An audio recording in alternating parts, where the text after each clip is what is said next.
Hello everyone. Nouns topic తర్వాత pronoun అనేది చాలా ఇంపార్టెంట్. ఇది స్పోకెన్ ఇంగ్లీష్ లో కానీ గ్రామటికల్ ఇంగ్లీష్ లో కానీ చాలా ఇంపార్టెంట్ అయిన టాపిక్. ఒకసారి చూడండి, నౌన్ అంటే నేమ్స్ అని చెప్పాను, ప్రొనౌన్ అంటే ఇన్స్టెడ్ ఆఫ్ నౌన్స్ అంటున్నాను. ఆ నేమ్స్ కు బదులుగా ఉపయోగించేది. Raju leave in Hyderabad, Raju is a teacher. ఈ నౌన్ ని చాలా సార్లు సెంటెన్స్ లో యూజ్ చేయడం వల్ల ఆ సెంటెన్స్ యొక్క అందం కూడా తగ్గిపోతుంది. కాబట్టి దానికోసం ప్రొనౌన్స్ కూడా యూజ్ చేస్తాము.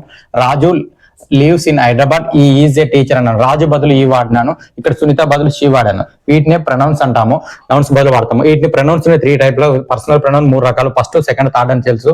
ఇవి ఆల్రెడీ మనం 10th టాపిక్ చేసుకున్నప్పుడు ఫస్ట్ వీడియో నుంచి ఇదే స్టార్ట్ చేశాను. సింగులర్ కానీ ప్లూరల్ గానీ ఉంటాయని చెప్పాను. ఈ సబ్జెక్టివ్ ప్రొనౌన్స్ ఆబ్జెక్టివ్ ప్రొనౌన్స్ లాగా ఉంటాయన్నాను. ఆబ్జెక్టివ్ ప్రొనౌన్స్ మొత్తం కూడా ప్యాసివ్ వాయిస్ లో మనం చాలా వరకు నేర్చుకున్నాము. సబ్జెక్టివ్ ప్రొనౌన్స్ ఏంటి, ఆబ్జెక్టివ్ ప్రొనౌన్స్ ఏంటి, పొసిటివ్ కేసు ఏంటి, అంటే పొసిటివ్ ప్రొనౌన్స్ ఏంటి అని చూసుకోవాలి. ఈ పొసిటివ్ ప్రొనౌన్స్ లో మనకి కన్ఫ్యూజ్ అయ్యడానికి ఆస్కారం ఉంటాయి కొన్నిటికి. ఇవి మొత్తం కూడా ఎడ్జెక్టివ్ రూపంలో అవపడతాయి. ఇది ఏంటంటే ఎడ్జెక్టివ్ అంటే ఏంటంటే ఎడ్జెక్టివ్ తర్వాత నౌన్ రావాలి, అందుకనే ఇది ఎడ్జెక్టివ్ ప్రొనౌన్స్ అంటారు. వీటిని ఈ పొసిటివ్ ప్రొనౌన్స్ ఎడ్జెక్టివ్ ప్రొనౌన్స్ అంటారు. వీటిని పొసిటివ్ ప్రొనౌన్. పొసిటివ్ ప్రొనౌన్ అంటే నాకు చెందింది అని చెప్పడం కోసం అంటే ఒక చిన్న ఎగ్జాంపుల్ చూడండి. దిస్ ఈజ్ మై బుక్, ఈ పుస్తకము నాది. దట్ ఈజ్ యువర్ పెన్, ఈ పెన్ను నాది అని చెప్తున్నాము. చూడండి, మై గానీ యువర్ గానీ ఈజ్ గానీ దేర్ గానీ వచ్చినాక ఏమైతుంది, ఇక్కడ నౌన్స్ వచ్చినాయి.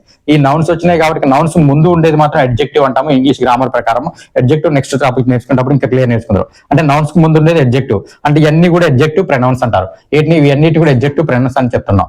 ఇది చూడండి, మైన్ గానీ అవర్స్ గానీ యువర్స్ గానీ ఉంది కదా, ఇవి కూడా పొసిటివ్ కేసులోనే ఉంటాయి. మైన్ అంటే దట్ పెన్ ఈజ్ మైన్, అంటే ఇది మైన్ అనే దాని తర్వాత నౌన్ లేదు, ఇది నౌన్ లాగా ఉపయోగపడుతున్నాయి. ఇవి చూడండి, అవర్స్ గానీ యువర్స్ గానీ ఇవి నౌన్ లాగానే ఉపయోగపడతాయి. కాబట్టి వీటిని పొసిటివ్ ప్రొనౌన్స్ అంటాము. ఇది చూడండి, దాని యొక్క example, this book is mine, this is my book అంటున్నాను.